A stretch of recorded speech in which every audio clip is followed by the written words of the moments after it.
I write a lot of journals. So for my characters, like backstories. So I try to go from like the earliest memory that I can conjure up and think of, and I write all the way up to the first page of the script. So at least it gives me an opportunity to kind of figure out like, you know, where they're coming from, and that informs a lot of their decisions. But these particular characters, I did a lot of chakra work, you know, on their childhood trauma, and like, you know, to kind of differentiate the two of them.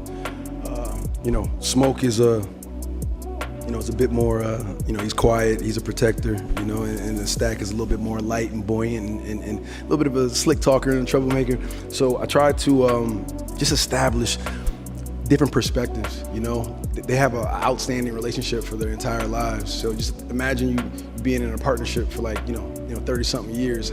How many times they would argue, how many times they would keep score on who's right and who's wrong. You know, all these things I kind of just started to build up, and so they could have a history between each other. And those are the things that hopefully came to light in between the lines, those nuances between the two.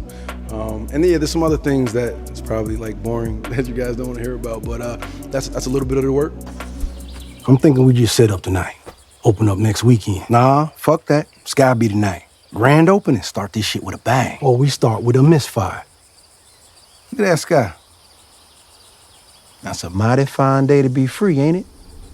Our own juke joint. For us and by us, just like we always wanted.